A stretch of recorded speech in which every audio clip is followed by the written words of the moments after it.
अस्सलाम वालेकुम दोस्तों, कैसे हो? उम्मीद है कि सब खैरियत से होंगे। अल्लाह आप लोगों को ऐसे ही खुश रखे। आपको ये बताते हुए इंतहाई दुख हो रहा है कि अब मेरी माँ इस फ़ानी दुनिया का हिस्सा नहीं रही और आखिरत के सफ़र के लिए रवाना हो गई। अपने खालिक हकीकी यानी अल्लाह से जा मिली। 8 दिनों तक ज़िंदगी और मौत की कश्मकश में मुब्तला रही। अपनी सांसें, अपनी ज़िंदगी बचाने की कोशिश करते रही। आखिर नाकाम हुई। अल्लाह ने मज़ीद सांसें देने से इनकार किया। मौत का फरिश्ता अल्लाह का हुक्म बजा लाया। मेरी माँ की पाक रूह को जिस्म के पिंजरे से आज़ाद कर दिया। तकदीर के लिखे और अल्लाह के हुक्म को अल्लाह के अलावा कौन बदल सकता है? किस में इतनी ताकत है?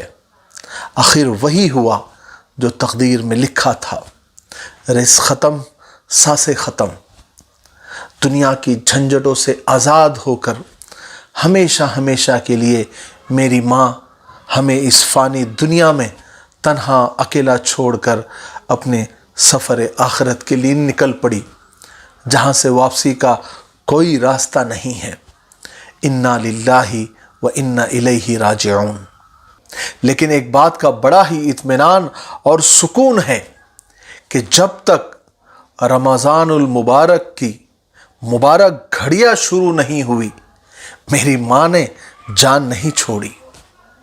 और जैसे ही रमज़ान मुबारक की मगरिब की अज़ान शुरू हुई, उसके 5 या 6 मिनट के बाद उनके दिल की धड़कनें बंद हुई। ऐसा महसूस हुआ जैसे मेरी माँ अल्लाह से लड़ रही थी कि ए अल्लाह, मेरी जान लेना है तो ले ले, मगर रमज़ान की मुबारक घड़ियाँ मुझसे न छीन। और अल्लाह तबारक व तआला ने मेरी माँ की वह आखिरी दुआ को कबूल फरमाया। और जैसे ही रमज़ान की मुबारक सातें शुरू हुई, जन्नतें सजाई जाने लगी, जन्नत के दरवाज़े खुलने लगे, तो अल्लाह ताला ने मेरी माँ को बुला लिया। गोया यूँ कहा कि आजा मेरी बंदी, सबसे पहले जन्नत में तेरी ही एंट्री करते हैं।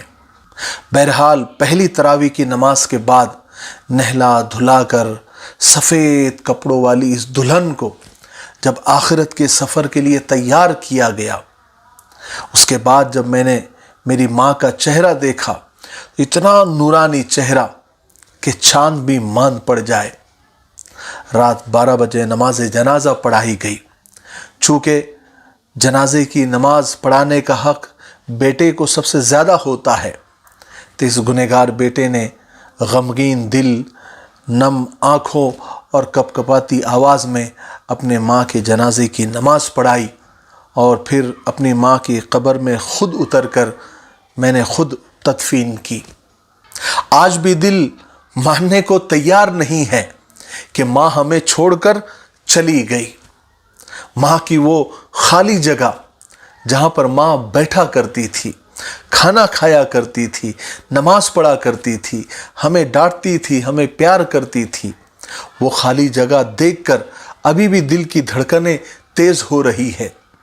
दिल पुकार पुकार कर कह रहा है कि माँ तू क्यों चली गई? तुझे नहीं जाना चाहिए था, अभी हमें तेरी ज़रूरत थी। अब्बा मरहूम के इंतकाल को अभी 3-4 साल भी नहीं बीते कि फिर ये दिल को चीर देने वाला सदमा अब बर्दाश्त नहीं हो रहा है। माँ की मौजूदगी में यानी माँ की ज़िंदगी में ये एहसास नहीं हुआ कि ये साया कितना घना और कितना आरामदेह था।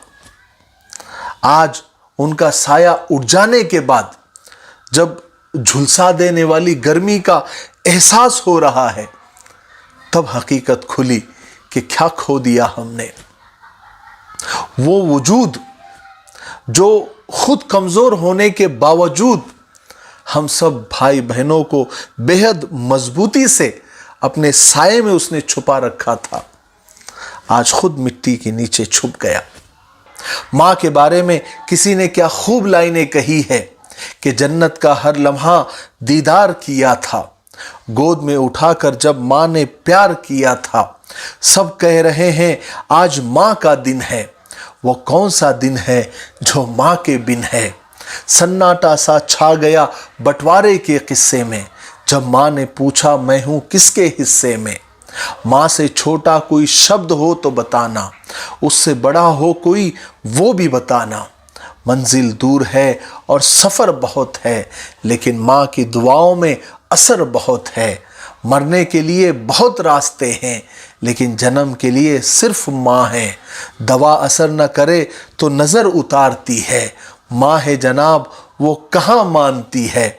मांगने पर जहाँ हर मन्नत पूरी होती है, माँ के पैरों में ही वो जन्नत होती है। पूछता है कोई दुनिया में मोहब्बत बची है कहाँ, मुस्कुरा देता हूँ और याद आ जाती है माँ। लेकिन अल्लाह के फैसले पर खुश रहना हमारा फ़र्ज़ है। वो अमानत अल्लाह की थी, अल्लाह ने वापस ले ली। हमारा काम सब्र करना है और अल्लाह की रज़ा में राज़ी रहना है, और मरहूम के लिए जितना हो सके ईसाल सवाब करना है, ताकि अल्लाह के यहाँ उनके दर्जात बुलंद होते रहे। मेरी आप लोगों से गुजारिश है, दरख्वास्त है, रिक्वेस्ट है कि आप अगर मुझसे मोहब्बत करते हैं, प्यार करते हैं, तो यकीनन आप मेरी माँ से भी मोहब्बत करते होंगे। तो आज रमज़ान मुबारक की इन मुबारक घड़ियों में आप ये वादा करें कि आप इस रमज़ान में कम से कम मेरी माँ के लिए एक पारा पढ़कर ज़रूर बख्शने का वादा करें। कमेंट बॉक्स में लिखें कि हाँ इंशाअल्लाह हम एक पारा, कोई 2 पारा 3 पारा पढ़ ले तो उसका तो एहसान और ज़्यादा हो जाएगा, लेकिन कम अज़ कम एक पारा ज़रूर पढ़कर बख्शने का वादा करें। सिर्फ नीयत कर देना काफ़ी है कि रशीद मिफ्ताही की माँ को अल्लाह ताला इसका सवाब पहुँचा दे। अगर कोई नाम लेके दुआ करना चाहता है तो मेरी माँ का नाम शमीम था। जितना हो सके ईसाल सवाब आप करें। अगर किसी को कुरान पढ़ते नहीं आता तो दरूद शरीफ पढ़ के बख्शें, ज़िक्र करके बख्शें, कलिमात पढ़ के बख्शें, लेकिन ज़रूर आप मेरी माँ के ईसाल सवाब के लिए कुछ न कुछ पढ़ें और बख्शें ज़रूर। मुझे उम्मीद है कि आप ज़रूर करेंगे। हमारे अज़ीज़ दोस्त मुफ्ती आसिफ साहब मुंबई वाले, उन्होंने हमारी माँ के लिए एक ताज़ियती वीडियो बनाया है। उस वीडियो का लिंक नीचे डिस्क्रिप्शन में दे रहा हूँ, आप वो वीडियो भी देख लीजिए। और मुफ्ती साहब का जो आसान दीन चैनल है, माशाअल्लाह बड़ा बेहतरीन मालूमाती और फ़िक़ी मसाइल, दीनी मसाइल का बड़ा बेहतरीन चैनल है। चूँकि अभी रमज़ान चल रहे हैं, रमज़ान में बहुत सारे मसाइल होते हैं। रमज़ान के मसाइल है, रोज़ों के मसाइल है, इफ्तारी के, सहरी के, एतिकाफ़ के, ज़कात के और ईदैन के बहुत मसाइल होते हैं। और ख़ास तौर से मोतबर और मुदल्लल बातें हमको सुनने को मिलेगी उस चैनल के ऊपर। आप उस चैनल को जाकर ज़रूर सब्सक्राइब कीजिए, इंशाअल्लाह आपको बहुत कुछ सीखने को मिलेगा। तब तक मेरे लिए, पूरी उम्मत के लिए और पूरी इंसानियत के लिए खैर और भलाई की दुआ करते रहे। अस्सलामु अलैकुम व रहमतुल्लाहि व बरकातुहू।